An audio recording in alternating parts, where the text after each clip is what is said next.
Comment s'est passé le match d'hier? Quel est ton ressenti? Le match d'hier s'est très bien passé. On a eu un petit moment de flottement, on va dire, les 15 premières minutes. Où on s'est un peu cherché, on était un peu endormi, on va dire. Mais après, voilà, on a su redresser la barre, on a tenté des choses, on s'est régalé, on a pris du plaisir. On a gagné, ils n'ont pas pris le bonus défensif et voilà, on est super contents. Physiquement, pas trop dur? Ah, c'était très très dur.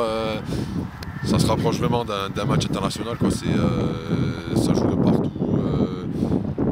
C'était vraiment un match d'une rare intensité, donc ouais, ça fait plaisir de jouer des matchs de ce niveau, mais je pense qu'on a bien relevé le défi, on n'a rien lâché jusqu'au bout et on peut être content de ces 4 points.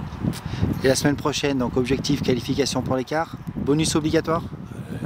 On sait que quoi qu'il arrive, il nous faut ramener 5 points pour espérer faire quelque chose encore dans cette Coupe d'Europe, donc on n'a pas le choix, on va dire, on va à Viadana pour aller chercher 5 points et il faut qu'on reste sur notre lancée des dernières semaines et qu'on tente des choses et qu'on se fasse plaisir surtout. La grande forme, à ce qu'on a pu voir, un match, un essai, donc là ça fait 3 matchs, 3 essais au total. Tu vas t'arrêter où, Julien? Ah, j'en sais rien, pour l'instant ça se passe bien. J'espère que ça va continuer sur cette lancée, on verra bien, mais pour l'instant je me sens bien, les sensations sont revenues.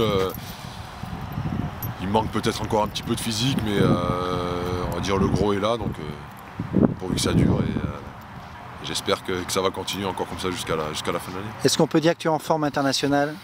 Oh, j'en sais rien si on peut dire ça, mais en tout cas je suis pas très loin on va dire de la forme à laquelle j'étais quand j'ai connu l'équipe de France. Donc en forme internationale c'est un bien grand mot, mais en tout cas je suis revenu en forme et comme on dit, il n'y a plus qu'à et il faut que je continue à travailler quand même pour progresser encore. La sélection, l'annonce de la sélection est la semaine prochaine. Y penses-tu dans un coin de la tête? Un petit peu, bah forcément oui, tu y penses parce que quand tu y as goûté, tu as toujours envie d'y revenir. Surtout là, ça fait quelques matchs où je retrouve, comme j'ai dit, je retrouve les sensations, je me fais plaisir, je tente pas mal de choses. Donc après c'est sûr que ça serait une bonne récompense, donc je sais pas. J'attends mercredi l'annonce officielle et puis si j'y suis, ben, je serai super content et sinon ben, je continuerai à travailler pour espérer y retourner un jour. Là nous nous trouvons au Gravenche, terrain de l'ASM. Ouais. On est dimanche, tu es venu voir jouer ton frère. Non. Que penses-tu un peu du parcours de ton frère, actuellement capitaine de l'équipe des Espoirs et sélectionné à 7? Ah ben, le petit frère il fait son bout de chemin, pareil, il progresse de semaine en semaine. Il a fait une grosse partie encore ce soir. Il a eu la chance il y a quelques semaines d'aller en tournée avec l'équipe de France à 7. Il est de nouveau sélectionné pour partir en Nouvelle-Zélande.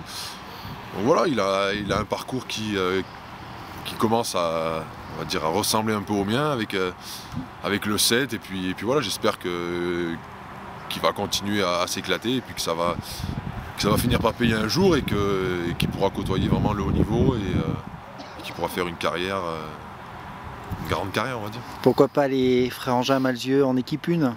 Ah, ça serait bien, ça, jouer avec mon frère, j'ai jamais eu l'occasion de jouer avec lui, donc moi ça serait quelque chose qui me ferait vraiment plaisir. En début d'année il était avec nous, avec le groupe professionnel, et moi j'étais blessé donc j'ai pas pu. Et puis quand moi je suis revenu, lui est redescendu en espoir, donc j'ai pas eu la chance de pouvoir m'entraîner et surtout jouer avec lui. J'espère qu'un jour ça se réalisera, ça. Le temps nous le dira.